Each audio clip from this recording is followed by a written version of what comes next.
Today I want to talk about the birth control mandate that is part of the Affordable Health Care Act. This subject is relevant again because President Trump just signed an executive order expanding the religious liberty exemption to the law. Before I get into my opinions about the whole situation, we could just do a quick recap of how the mandate came into being. So the Affordable Health Care Act was signed into law in the early years of President Obama's administration. And inside of it, it said the health insurance plans, that are purchased by employers must include these goods and services. But it didn't list any, and it said these will later be determined by the head of Health and Human Services.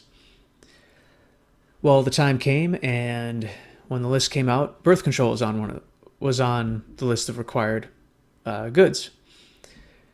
As a result, some religious organizations sued the federal government. It went to the Supreme Court, and they won. And then the religious liberty exemption was born. And that's been the law of the land for, ever since. But now this executive order expands the wording a little bit, and some of the grounds that companies can basically ask for an exemption from this mandate. So, obviously, the religious liberty exemption applies to religious organizations, or sufficiently religious organizations, and its owners having beliefs that contraception is either wrong or against their religious beliefs, what have you. But now it includes moral objections, and so this feels just like a way for companies that are not overtly religious to have grounds to appeal for an exemption to this law. So what do I think about that? Well, it's a step in the right direction. The best thing that could have happened was for that requirement for birth control to be included in all employee health insurance policies to be completely abolished. And there's a couple different reasons. So first, I'll give you kind of the utilitarian argument. Since on social media and on the news, I see this sort of utilitarian argument, or it's argued on utilitarian merits. So I'll argue it on those grounds first. So the argument is that women are going to be denied access to birth control, and that will, decrease the quality of life for women and decrease the ability for them to control their bodies and to plan, families effectively. Of course, this is all completely inaccurate because birth control is widely available and extremely affordable. Condoms are pretty inexpensive. The pill per month costs, from $4 to $50 a month. And I think that probably just relates to whether you're buying generic or name brand. So it's pretty silly to argue that women are being denied birth control. I'm not being denied food because my employer does not reimburse me or pay for my groceries. So that's pretty silly. In addition, insurance is not supposed to cover the everyday low cost goods and services that we might use. Insurance is there to protect against large unexpected costs. Your car insurance doesn't cover your oil change. It doesn't cover inspections. It doesn't cover changing out headlights. It just covers like large accidents or large cost events. So that argument's pretty silly. Let's go to kind of the more, I would say, ethical or philosophical argument. So in religious organizations and people claim that they should be free to practice their religious beliefs and be immune to government mandates, that argument's completely flawed and too limited to be of any use, because it's basically pleading for special treatment, which obviously is bullshit, and they should definitely be called out on it. What they should do is argue that everybody should have liberty to live as they wish. Buyers should be able to purchase whatever, the goods and services they want and not be forced to buy what they don't want.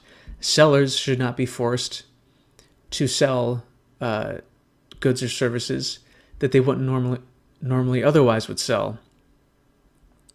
It's not the government's role, or it shouldn't be the government's role, to mandate these kinds of things. But the argument is muddied because the government does this in many, many other different areas. And so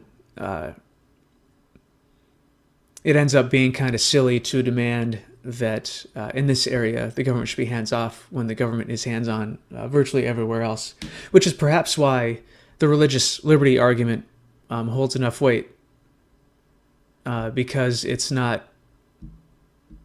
focused enough to not tear down the system, in every other industry, even though it's a ridiculous argument. Unfortunately, that's the state of politics nowadays. It's not about consistent visions for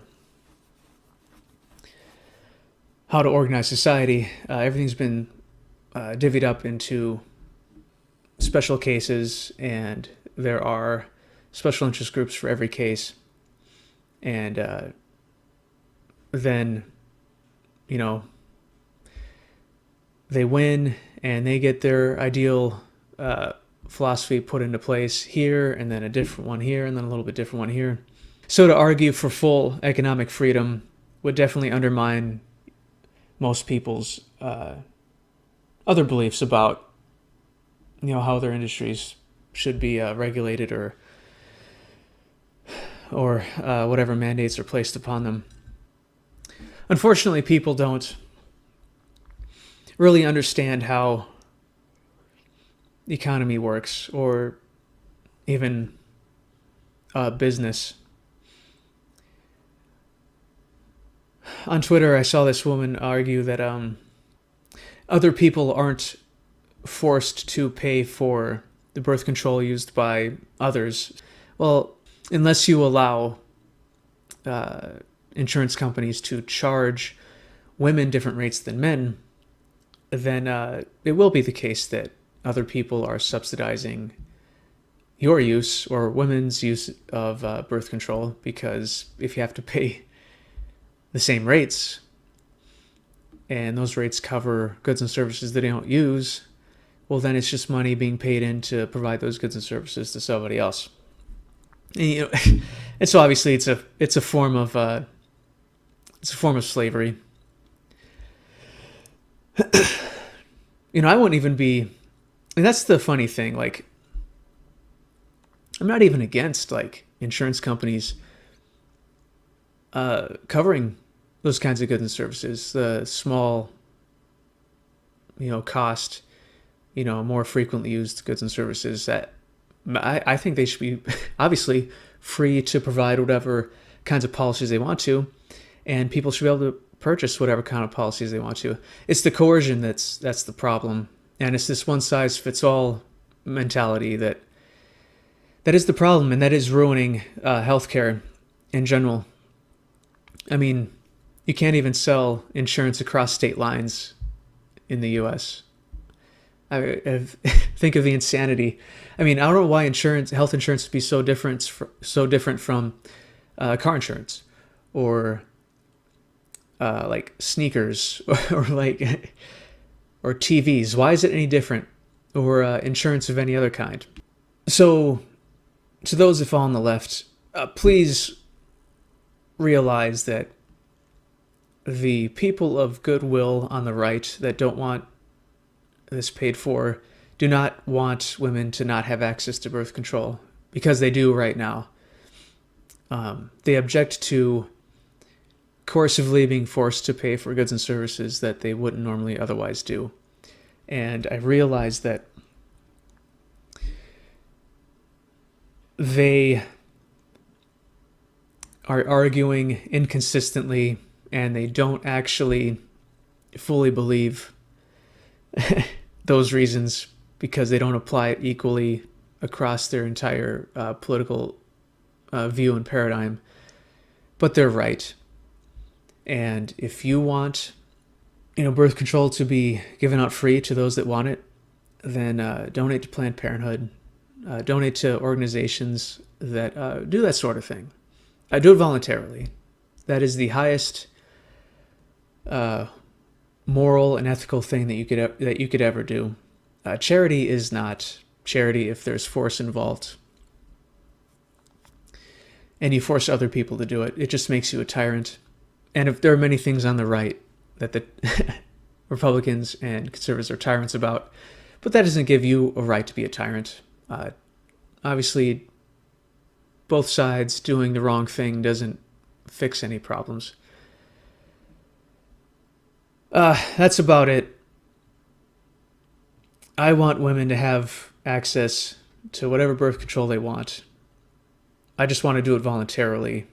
Let's not force each other to do things that we wouldn't normally do. And my last point is, I suppose, a technical one about how the law was written. There's a danger in allowing bureaucracy to write laws. And this executive order by Trump illustrates that perfectly. Because if it's determined or enacted or written by bureaucrats or departments, then it could just be overturned by the next president that comes along and appoints his people in there. And then all we have is this ping pong and this swinging back and forth of life-changing rules. And so there's great danger in that, because if there's one bad rule or law in place, if it's consistent, people could actually plan for it. But if it just changes back and forth to different bad policies, well, then it hurts people even more. So we need laws to be written by the Congress. And, functionally, this problem should be laid at the feet of Congress and their inability and cowardice to actually write down explicitly into law what they wanted, instead of cowardly, or you could just say very intelligently, giving them the space to write most of the law after it was written. 11% approval rating and above 90% re-election rate.